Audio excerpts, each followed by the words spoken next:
Hey everybody, this is Anoop. We are on the fifth episode of the series on second mind medicine. And today we'll be looking at the topic of mental health and mental illness. So as usual, just chime in and let me know if the audio and video are coming in okay. You can see that I've put the term mental health in quotes because I want to encourage each of us to look closely at this phrase and at the power of language and what it suggests. I think this is a key aspect of deconstructing this and building a foundation on knowledge. So, hello again, and let me know if this is coming through.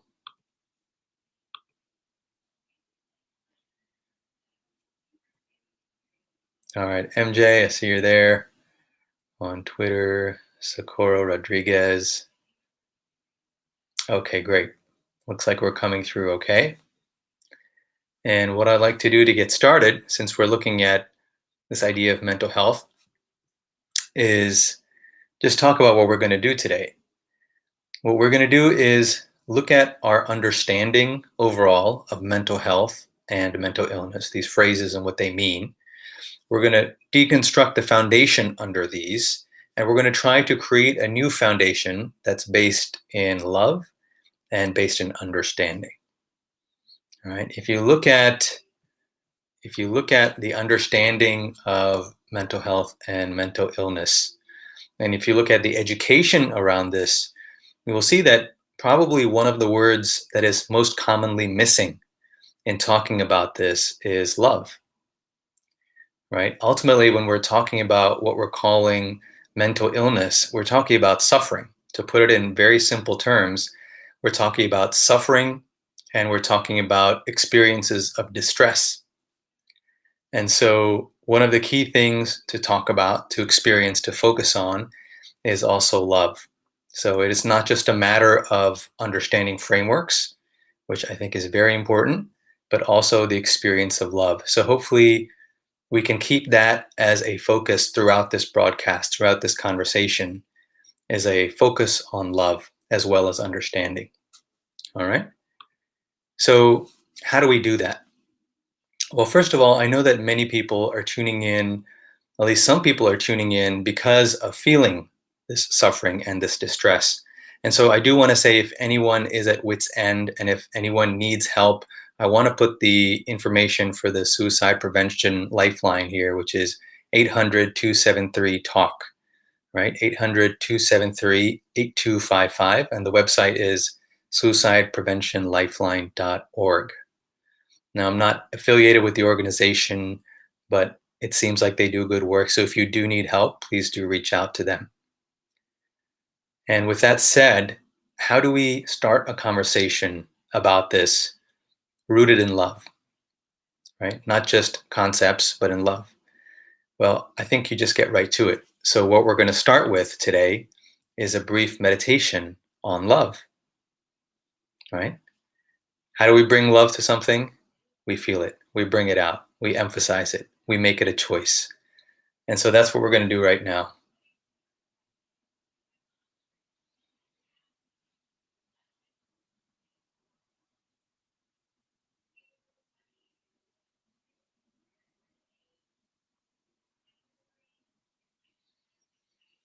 So take some deep breaths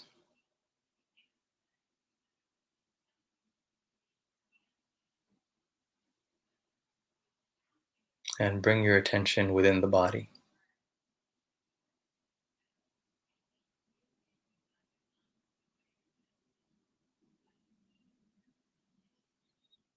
Whichever area of the body needs attention. We're talking roughly about the physical structure now, the physical body. So somewhere within the confines of the physicalized structure, allow the attention to rest.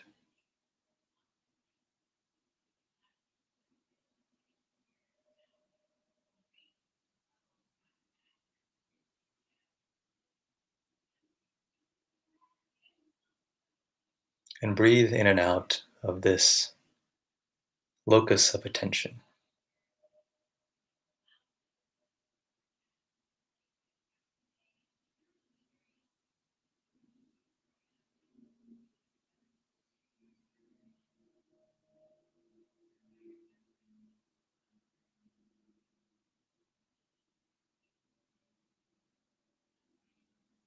And know that there are several hundred people doing this along with you, along with me.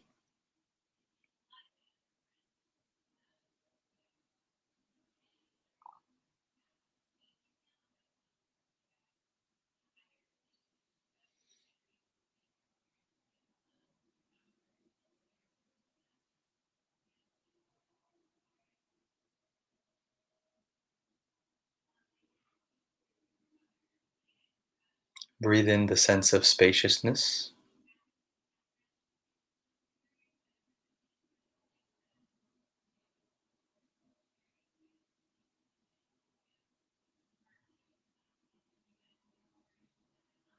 And if it's too difficult, or if that feeling isn't coming, or that sense isn't there,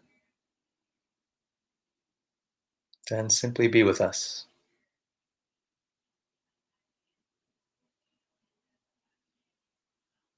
Everyone is in their own place, and still we're all connected.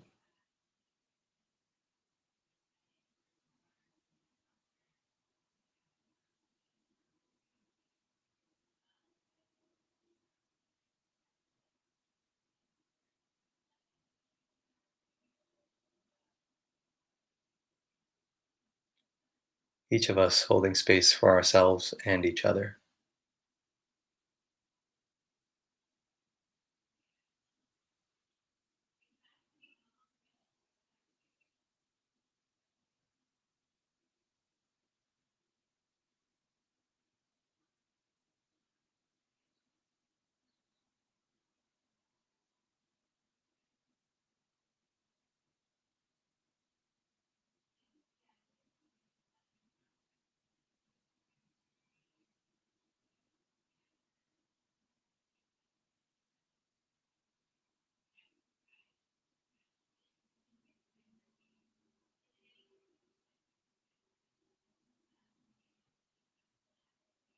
Leaning on each other,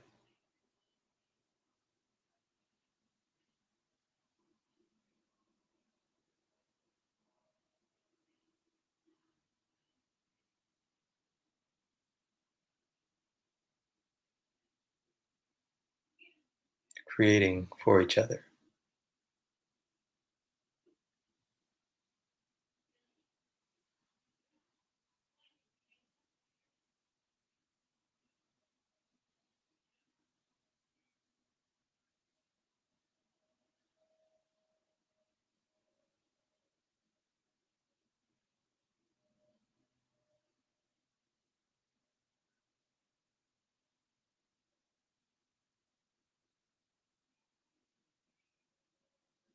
If you can, feel the warmth, the softness,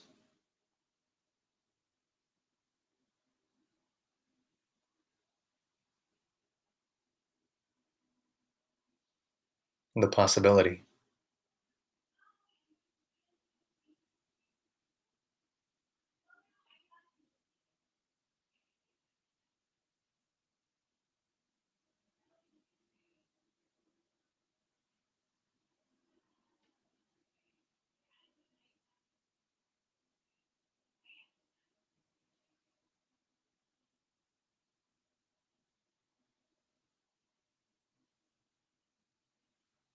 Love is simple and always here,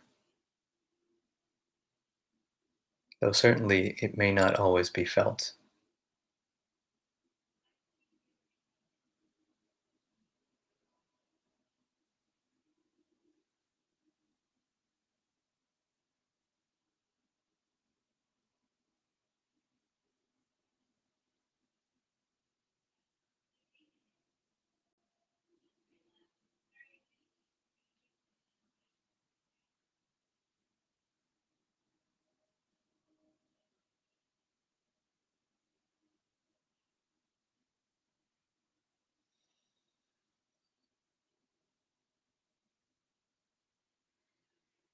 All right, and some full breaths.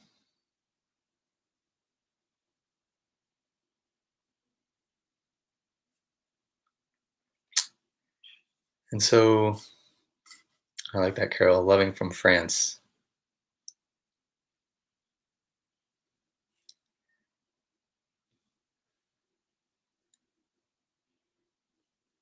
Love to you all from Austria. Great. Okay, so love and understanding. So, from this place of love, let's move into action and understanding.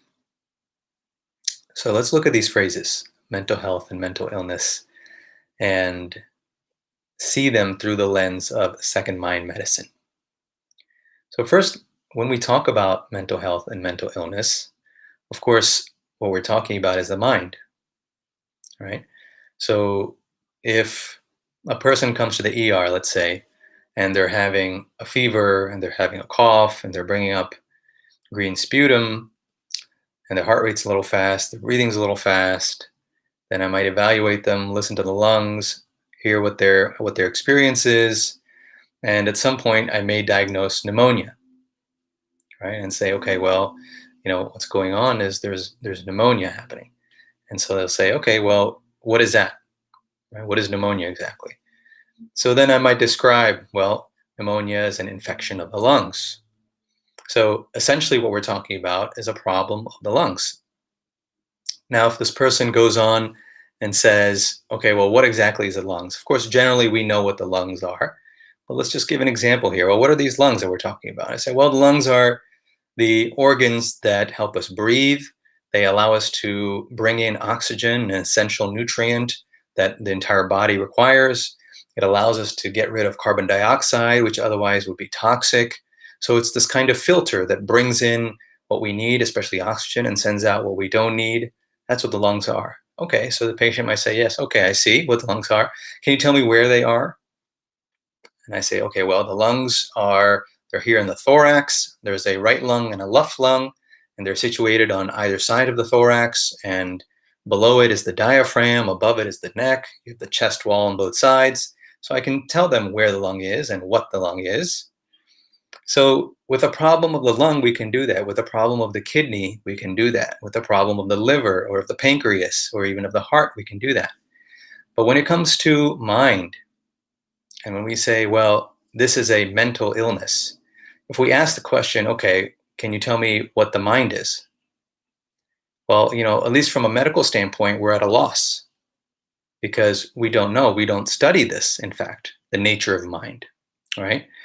If you say, well, okay, well, how does a mind function? Well, we can give a few theories, but there's no established base of knowledge on that. Okay, where is the mind? Can you show me where it is? We can't say that either. So I'm drawing this distinction between the heart, the lung, the kidney, and the mind just to say that when we talk about mental illness, right, what we're doing is essentially creating this phrase for a very colloquial usage of mind, right? All of us have a general sense of what mind is, right? But when we talk about mental illness, it is not a pertaining to a specific organ or a specific thing. It is largely a colloquial phrase that then we've put in the context of a biomedical frame, right? Or a materialist frame. And that's important to understand because the lens through which we understand the mind, primarily in medicine, is through that materialist framework, through the first mind framework. And therefore, mind is often seen as a result of brain, and the various theories of mind and how it relates to identity and the world are secondary to that. All right, so this is important because it's important to differentiate between the idea of suffering and the idea of a distressing experience, which all of us have, and that being classified as a mental illness. All right, so what are we understanding in our understanding of mental illness? In this phrase, mental illness, what is it that we are misunderstanding, rather? Here are the few key things that are missing as it stands today. Number one is the big picture of how the mind develops over a lifetime or even over lifetimes plural. All right, think about this. Anytime we think about an illness or anytime we think about distress, Anytime we think about an illness or anytime we think about distress, it's always against the backdrop of a natural function and how it progresses. So, if we think about growth of the physical body, there's a standard understanding in society about how the body grows. We know there's that infant stage, then there's the child, then there's pre-puberty, puberty, young adult, and so on. We might not use those phrases, we might not name the phrases, but all of us know what those stages are like and what the growth through those stages is, right? And any idea of a growth disorder would be against the backdrop of that understanding of what growth should look like. But when it comes to the mind, right, a standard understanding of how the mind develops over not just a lifetime, but lifetimes is not part of our understanding. It's not part of our study. And so, because of that, we take the mind out of context, right? We fail to juxtapose, generally speaking, we fail to juxtapose the development of the mind against the backdrop of the expectations of society, right? Jiddu Krishnamurti was a philosopher who said a very appropriate phrase here. He said, "It is no measure of health to be well adjusted to a profoundly sick society." So, what we're seeing here is that if we don't know what the nature of the mind is, how the mind develops over a lifetime or of lifetimes, and then contrast that against the expectations of a society, then we have no solid foundation to go on to begin with, right? A solid knowledge base to go on to determine the extent of illness, how illness develops, and what can be done. And so that brings us to the first big point, which is that this this movement we're seeing now around social justice is such an important component of what we would call mental health or simply well-being, because each of us is inextractably part of this society, part of this greater fabric. And so when there are problems in society, they will always show up in the individual, just as if there's a problem with the individual, it shows up in the society. The point being that the two are not fundamentally different, right? We are inextricably linked. And so in our society today, we have a society in which people need to prove that they are worthy of housing, for example, right? That's why there's so much homelessness. People need to prove in some way that they are worthy of getting food, right? People need to prove that they are worthy of companionship or have inherent value. And when we have that kind of society, it's natural that our defenses to that or responses to that will show up at the individual level, right? Now, it's not just in these cases, of course, social justice, right? In when there's a discrepancy of power, as there is with women, as there is with minorities, as there is with blacks, in so many cases where these discrepancies of power, we're going to see what we call mental illness show up, which is essentially what? It is a problem that is in the society that is showing up at the individual level. Now, this is not a comprehensive description of the phrase mental illness, but I think it's probably one of the most important factors today. One of the most important factors today that we're not looking at in the realm of medicine, because we have this tendency to compartmentalize and separate. That's public health, that's social justice, that's politics or economics, and this is medicine. But we need to broaden this conversation to include that. So that's number one. Now, where does that show up in second mind medicine? Well, if you look at the 4 pillars of health, right, I'll put actually, before I forget, I'm going to put all of these up here in this post. I haven't updated the post yet, but I'll put all these put all these points rather in there. All right, let me see. Okay. So once I finish this talk later today or tomorrow, I'll update that link, but I just wanted to make it available here so that everybody can access it. Okay, so where were we? So as a result of localizing this problem strictly in the individual, we're not paying attention to this wider aspect. All right, so that's number one. What are we missing? We're missing the societal relationship of our well-being, right? And it shows up in the 4 pillars. If you go to the Second Mind Medicine website and go under posts and read about the 4 pillars, you can see that when we talk about nutrition, of course, nutrition is food, And yes, food makes a big difference in the state of the mind, right? You can keep a food diary or a food journal and see the relationship between food and how the mind changes. But beyond that, nutrition is also how we are nourishing ourselves, right? Who are the people we're spending time with? What are the ideas that we're absorbing? What are we being exposed to? This is also nutrition. This is a societal phenomenon. It's not only individual, right? When we talk about movement in the four pillars, yes, movement is of the physical structure, but movement is also of the mental body, meaning what? Creative expression, right? What does this mean? Having doubts, talking about the doubts, working them out, emotional expression, right? Instead of holding everything inside, being able to express ourselves emotionally. Emotional, mental, thought expression, understanding, in addition to energetic expression, right? What is the deeper energetic body and what does that expression look like? So all of this is movement, but in a society where this is not recognized, that is based in a materialist paradigm, and that thinks that all of this stuff is strictly spiritual, or it's strictly philosophical, or it's strictly religious, whereas in fact it's just simply our direct perception of reality, then movement, expression, all of these things become more difficult. So again, this is showing that that boundary between the individual and the society is a very fluid and translucent one if it exists at all, right? We are all part of this sea moving together. So nutrition, movement, rest, and connection, right? Connection in the four pillars is not only connection within, it is connection with others, and it's connection with the environment and the planet, right? So again, here, societal beliefs, understandings, practices, policies all come into play.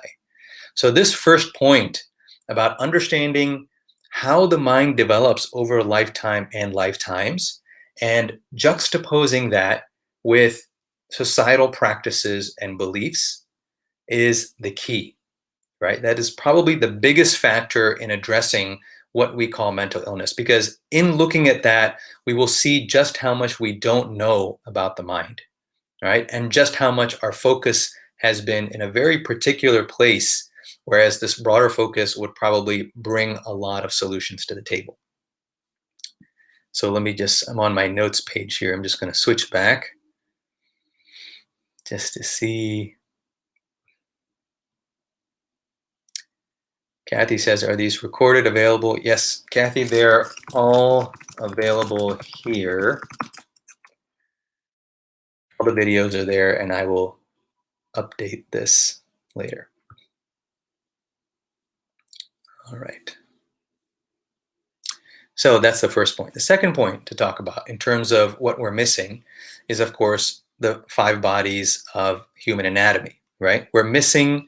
So on one hand, we talked about how we're cut off from society in this understanding of mental illness, right? It becomes very localized in a person. That's the result of not recognizing this broader view. We tend to focus on the individual and we kind of pour this dysfunction into an individual rather than seeing it across society. Now, the second thing is not only are we compressed from that side, we're compressed within because there's a limited understanding of what we are, right? There's a limited understanding of the nature of the human being. So primarily, we see the physicalized structure. And of course, when we talk about the phrase mental health, mental illness, now we're talking about the mind as well, of course. But again, what is the understanding of this mind, right? It's not something we study in medical school. I have many friends who are psychiatrists. It's not something, nature of mind is not something we study much. I have many friends who are psychologists, and it's the same. So we might talk about the mind, but what is the depth of this mind, right? Is there something like the energetic body? Is there something like consciousness? Is consciousness actually primary? Or is it the physical structure itself that's primary and independent of consciousness, right? All of these questions, the lack of inquiry into these questions, I'm not only talking about a lack of answers, but a lack of inquiry. There's a general lack of curiosity about these kinds of questions. And when that's there, we get cut off from the deeper aspect of ourselves, right? So now we're talking about a further localization of a problem. It's been taken out of society and put into an individual. And now, even within the individual, most of that individual is not recognized And so it's being localized within the physicalized structure. All right. Of course, there's some mind. We talk about psychotherapy and we talk about the mind, but again, we're talking about the depth of understanding. And so what we're doing is hyper focusing on this physicalized structure, which is where the focus on the brain, the focus on neurotransmitters, the focus on dopamine, and the focus on serotonin, that's where all of this comes in, is as a result of this vision, this foundational vision that is lacking in understanding. All right. So I'm trying to paint the broad picture of how we arrive at the current understanding of mental illness and mental health. It is not that as human beings, we don't appreciate that there's a broader view. It's not that even as physicians or as professionals, we don't appreciate that. We do have something called the biopsychosocial model, which tries to emphasize that it's not only biology, but it's also psyche, the mind, and it's also society. But when we look at this in practice in medicine, it's a far cry from an actual deep understanding of societal factors and addressing them, as well as a deep understanding of mind and the different bodies as detailed in many wisdom traditions. All right. The other thing to talk about here, all right, let's see. Great. Thank you, Daniel. See your comments. Okay. So the other thing to talk about here that's important to understand is that in the deeper structure, once we take a consciousness-based perspective, right? If we decide that to investigate the primacy of consciousness and a model of anatomy based in that, then as we enter these energetic type structures, there are different ways of experiencing the world. And not only that, by using our attention in different ways, there are different frames of experience, or what we might call different dimensions of experience, of perception that can be accessed. Now, of course, there's stories about this everywhere, right? You see movies about this, about alternate dimensions, right? In physics, we talk about how many different dimensions there may be. In spirituality, they talk about mystics who access different dimensions. All of these, the meanings of all of these don't quite line up, but they all suggest the exact same thing, which is that there are other frames of experience, other frames of activity that we may or may not be able to access, right? And what I'm saying is, in this model of second mind medicine, that these functions are accessible. In fact, this is exactly what psychedelic treatments are becoming popular for, because what psychedelics often do is they alter the sense of self. They change the sense of identity, such that identity is not necessarily one within the body, but also, two, it's not necessarily localized, meaning that it's neither an in-body experience nor an out-of-body experience.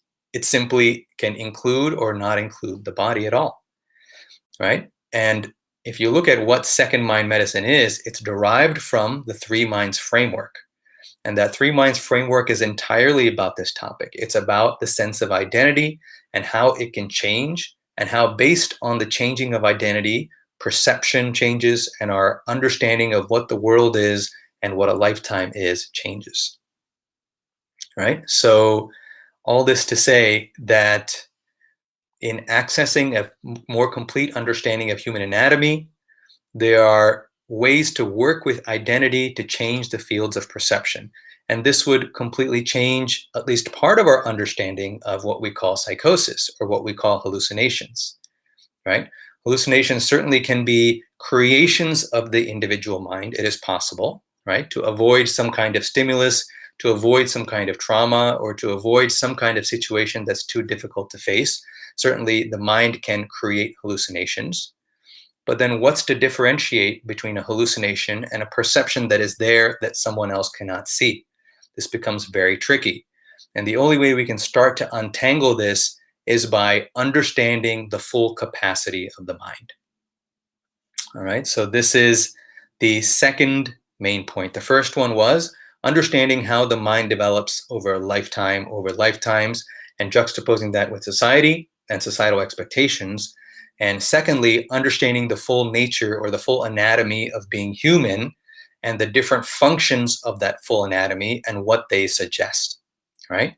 And as we said, as a result of not having these kinds of understanding, problems and difficulties and suffering and distress gets localized within an individual and then also within the physicalized aspect of the individual and within a lifetime. All right, so I know I'm talking about a lot of stuff here. I'm just going to run through some of the comments here.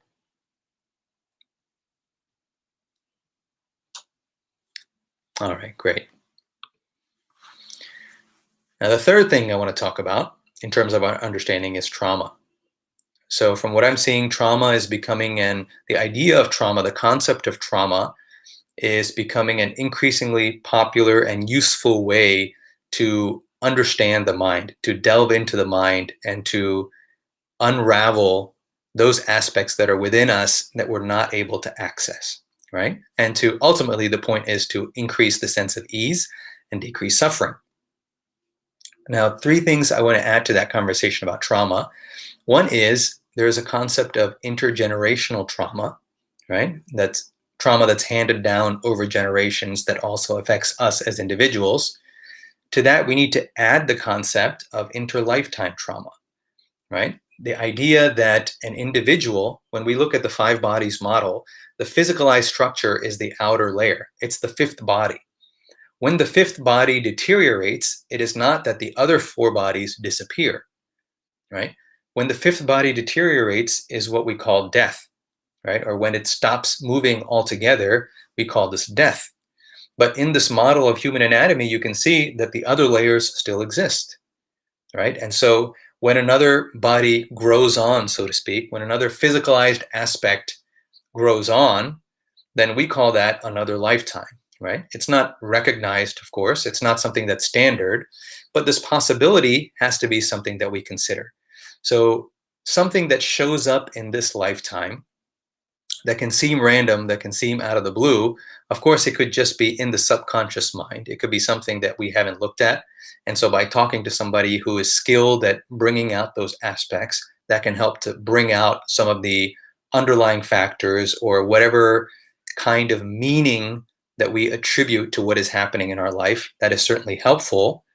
The other possibility is that it is not necessarily in this lifetime. So this cause might not be found, right? It could be from the mental body, from the energetic body, from the deeper aspects of anatomy of what we are that is showing up now in this physical structure, right? So this is an understanding of inter-lifetime trauma to add to the understanding of intergenerational trauma. This also speaks to what we call karma. Karma is a hugely important concept in this, in general in life, but especially if we're talking about this in terms of mind and in terms of body, right? Karma is often understood as the burden or like what I've done wrong or what we have to bear in this life. And that is not what karma is. Karma is essentially this kind of this action response chain. It's the link of action and response, right? Just like Newton said, every action has an equal and opposite reaction. That is essentially karma. He was speaking about it in the physical realm specifically. But if you look at the overall picture, at all layers of subtlety, karma is simply the cause, effect, action, response thread that runs through all experience, right? So it doesn't have to be about something good that happens or something bad that happens. It is simply that something happens at all is karma at its subtlest level, right? Cause, effect, cause, effect, cause, effect. And so it can be a seed that is in the mental body or in the energetic body that can sprout and show itself in the physicalized structure, right? And that itself can be the effect of karma, or that is, in a subtle way, the effect of karma. So all of these understandings can help to simply make sense of things that seem random. That's why this is important. All right, so just going to pause here. Mike, thanks for your comment. Denise, interlifetime trauma. Yes, absolutely. I'm going to emphasize this over and over. So interlifetime trauma, when we say this, if somebody just clicks in now and listens to it, it can sound totally off the wall. But there's a reason it sounds totally off the wall. And the reason it sounds totally off the wall is because We are trained in a materialist paradigm. So please understand this, right? It is not that it's off the wall, period. It is that if we believe in a materialist paradigm, if we believe that physicality is primary, if we believe that consciousness and mind are created by the brain and are limited to the brain, then yes, talking about another lifetime sounds like it's pure religion or sounds like it's pure spirituality. What I'm saying is, no, this is actually pure common sense. This is pure perception, right? As much as you might see the wall in front of you, or as much as you might see my face in front of you, similarly, as perception changes, the fuller aspect of what we are also becomes visible. But intellectually, to appreciate that, we have to at least make room for the curiosity that consciousness itself can be primary, and the entire implication of the second mind and the three minds framework, which is that consciousness is not only some small thing in the brain, but there is a broader field-like nature to it, and so on, all of those implications. So whenever we're talking about things that are not accepted as by the scientific community or by the mainstream academic community, just understand that it goes back to making room for another philosophy, and it goes back to introspective practice. All right. So we've talked about 1 and 2, how the mind develops over a lifetime, juxtaposed against society. And number 2, we've talked about a lack of understanding of the full nature, the full anatomy of the human being. All right. And now we're on number 3, trauma. We talked about not just intergenerational, but interlifetime trauma. Also want to talk about the concept of association. In trauma, we often talk about dissociation, right? So if there's a painful experience, we will dissociate from that by going to another experience, right? It's a natural, it's the way that the mind protects itself. But we also have to talk about association, which is, at least in this case, associating across our 5 bodies. The standard model that we are taught of being human is a dissociated model, because it says that what we are is a body, and then we have some thoughts. Those atoms that comprise the brain somehow magically create thought or create emotions or create something else, right? So this is a dissociated model of human anatomy because it recognizes only a fraction of what we are as our identity, or as a fundamental component or part of what we are. All right, so we need to start talking about association as well, not just dissociating from one experience to another, but rather associating across all experiences of being human. So in that case, it's not just about accessing the second mind. It's not that everything is about the second mind. First mind is important. The sense of boundary is important. Language is important. Communication is important. Engaging in society is important. And all of these can be done only with some sense of boundary, right? That the first mind provides. However, when we talk about association, we see that, okay, it's associating across and through all of these boundaries. This is where the sense of identity rests and becomes full and feels content and is at ease, right? Rather than, it's not just about integrating one experience or something that happened in the past, because even after doing that, there can still be a dissociation, but it is not the kind of dissociation that our society recognizes, because the very understanding of anatomy is incomplete. All right. And then the final thing about trauma is, another way to look at trauma is we can think of trauma as opaque boundaries, right? An opaque boundary is a kind of trauma.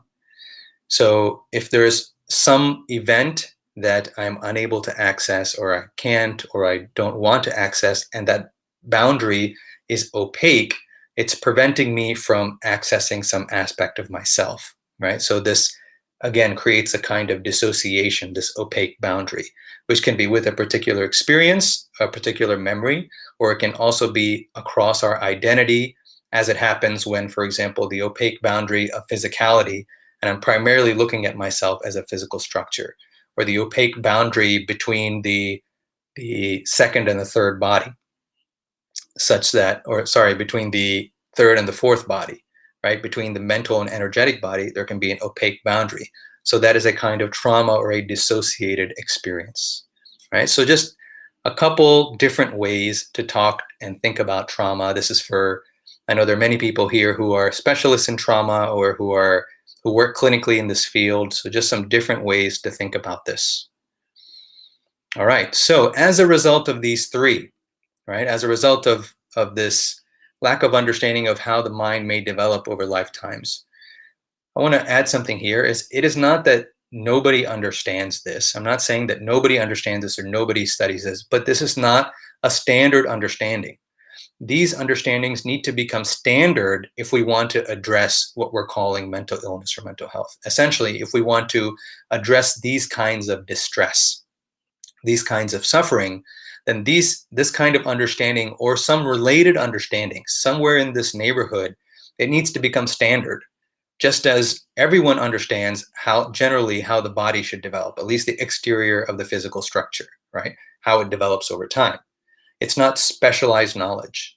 And similarly, for the mind, this should not be specialized knowledge. Mind is something that everyone has or everyone is experiencing. And so how it develops must also be part of that general knowledge. As a result of this lack of understanding in these areas, what we call stigma results, right? So there's a big conversation now around stigma in mental health. And I saw somebody tweet recently saying that, everyone or most people experience mental illness and it should not be a stigma or something along these lines. And I think this is the exact wrong way to go about it, right? Solving stigma isn't about saying that everyone suffers, so there's stigma, right? The idea that everyone experiences suffering is true. At some point, we experience suffering. At some point, we experience distress. There's no doubting this, right? But the stigma around that comes because we don't understand the mind. We don't understand how it develops. People have this innate sense that there is much more to the mind than what we understand and what we know. And that's not part of the general understanding. And it's not even part of the professional understanding in most cases. And so this ignorance is where the stigma comes from, right? This ignorance and this inability to talk about that which seems so obvious, which is that there's a huge hole in our understanding, right? The inability to talk about that while being framed as mental illness. This is stigma. This is very important to understand. The stigma is not in saying that we suffer, that I suffer, or that I have distress, or this person has distress, or somebody else has emotional suffering. There's no stigma in that, really. The stigma comes from the ignorance, the lack of understanding, and then forcing these labels without having that broader understanding. All right, so if we want to solve the problem of stigma, then what we need to do is, number one, admit what we don't know. Number two, become curious, be bold enough, courageous enough to become curious about what we don't know. And I'm speaking now specifically to professionals, right? We have to admit what we don't know. We have to become curious enough and courageous enough to say, hey, I want to look into this stuff. It doesn't make sense to me. This sounds like it's just philosophy, or this sounds just very spiritual. It doesn't make sense to me, but maybe there's something there. Let me look into this, right? That kind of curiosity and courage has to be there, because it is not where biomedical expertise lives. So that is the issue with stigma. And of course, as a result of all this, also focusing on neurotransmitters like dopamine and serotonin, because that is where our expertise is. It is in a materialist and physical-based understanding. Not to say there aren't great psychotherapists. There are. There are a lot of great psychologists, a lot of great psychiatrists who understand the mind more deeply. But it is not the standard. We need to make this the standard and see the human being more completely. All right. So these are the main points that I wanted to touch on in terms of bettering our understanding of mental health and mental illness. And so what are the solutions? The solutions aren't magic. The solutions aren't rocket science. There's nothing new really to talk about here in terms of solutions, right? Remember, what we're talking about as second mind medicine is an overall approach to medicine. We're not talking about a specific solution to a specific problem. But the overall issue that we're talking about today in terms of mental health mental distress, mental illness, what we're framing with these words, the solutions are number one, advocacy and social justice. It's probably the number one biggest issue, right? And we're seeing that now. Fortunately, in the last few years, we're starting to see social justice taking a prominent role and now showing up in conversations about general well-being, not just in terms of politics, but foundational general well-being in society depends on social justice and advocacy. So that's number one. Number two, education, right? Critical thinking about identity, critical thinking about different views on the self and the world and perception, and introspective practice, right? We need a revolution in terms of a supplemental curriculum from grade school through graduate school through professional school to look at these issues, right? To look at identity, critical thinking about identity, the relationship between identity and the world and how that relates to perception. And finally, the introspective practices to start to experience this, not just thinking about that intellectually, but introspecting and developing that sensitivity to appreciate what we're talking about, right?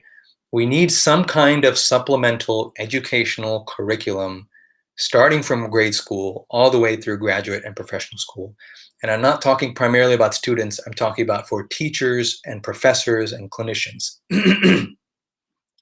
Because we, the ones who have the authority, the ones who have authority to diagnose or to assign labels, we are the ones who need the education because we are the ones kind of creating the story around all this.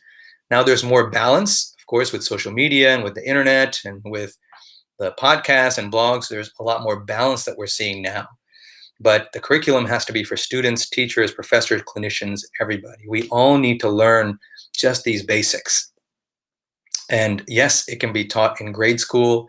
Children are generally more creative, have more imagination, and many times more intelligent than adults because they haven't been suppressed yet, right? Their ideas, their imagination, their vision, their perception hasn't been narrowed yet. They haven't yet been told that's not okay. All the other stuff is not okay. And so, yes, we absolutely can start in grade school, but it needs to go up all the way through grad school and professional school to look at some of these basic issues and to see that many of our assumptions are actually simply beliefs. Many of our assumptions about mind are beliefs, but we were never told they're beliefs because we've been told since childhood what is true and what is not true, and we haven't questioned that. So that is something that needs to be part of it. And number three is relationships with those who have experience, right? And you can't really say too much about this. You can't say enough about this, I should say, because ultimately intellectual understanding only goes so far. And even introspection, when we really do introspection and get into some of these, we encounter the weeds, which is why the topic is so difficult, right? This is why dealing with trauma is difficult. This is why dealing with the different ways in which the mind represents itself, right? Through perception and through thought, all of these different ways become difficult to manage at some point because we're going very deeply into identity. So having relationships with those who have experience is invaluable, right? So like I said, there's no rocket science here, but these are key essential steps. If we're going to talk about what we call mental health or mind and distress, suffering, well-being, mental illness, if we want to talk about all these things, we need to have a broader foundation of knowledge established through advocacy, through education, and through forming relationships with those who have experience in these matters. All right.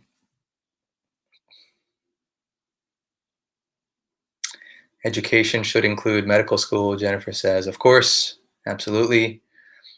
Denise, voices need to be heard. Breaks my heart when patients are not heard. Yes, absolutely. Completely agree.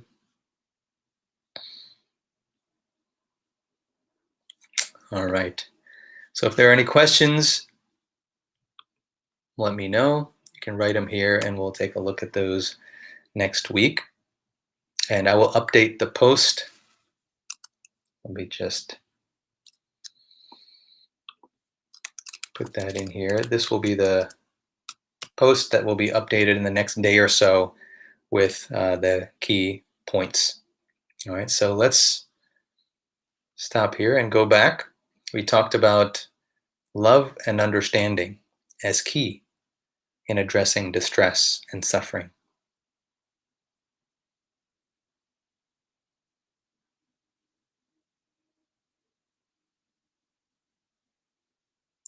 One more thing I'll talk about here that I think is a difficult conversation is I see on Twitter there's a large conversation, there's an ongoing conversation about this, right? And I chime in once in a while with my 2 cents here and there. You know, the overall movement, the overall direction we need to move in is the work I'm trying to put in through the Three Minds framework, through Second Mind Medicine. But once in a while, I'll just chime in a note here or there to add my voice to that conversation that's happening around this conversation around mental health, mental illness. What is the mind? What is mental health? What needs to be done?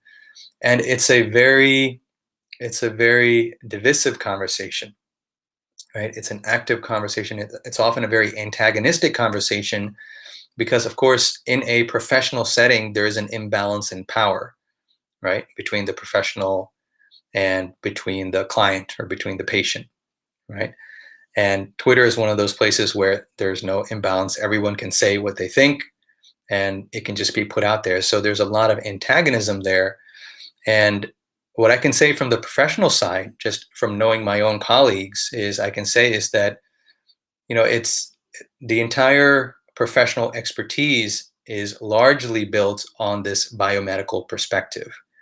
And the inquiry into subtler philosophy and what's called spirituality and other traditions, including the wisdom traditions of the East and indigenous traditions, these aren't part of the standard curriculum. Of course, there are professionals who understand this, but that usually comes from additional learning, extracurricular learning outside the professional curriculum. So part of the issue here is, of course, the threat to the current professional status and the professional education as it stands now. And that's also something that's important to understand, because until that is also addressed, this whole system change is not going to happen, right? That the education and some way to move beyond this biomedical understanding for professionals as well is also key to this. All right. So with that,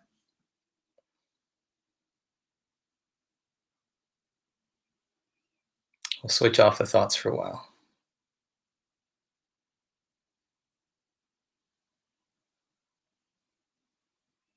And I don't mean literally switch off. I mean leave them aside.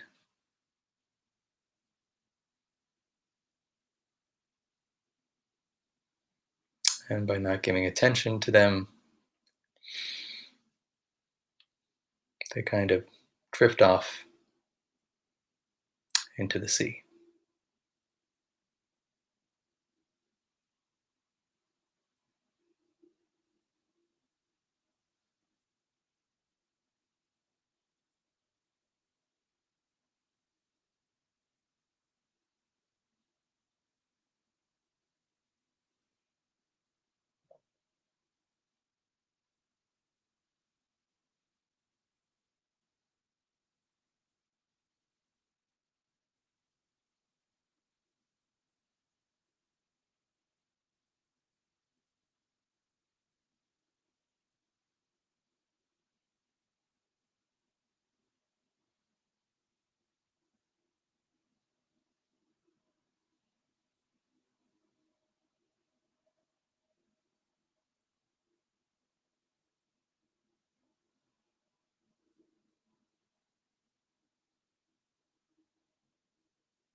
All right.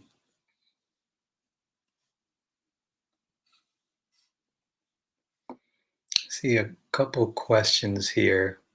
Let me just answer one or two of these. So yes, if we talked about introspection, you have to understand that all of these steps are not for everyone at this time. There's a right time for everything.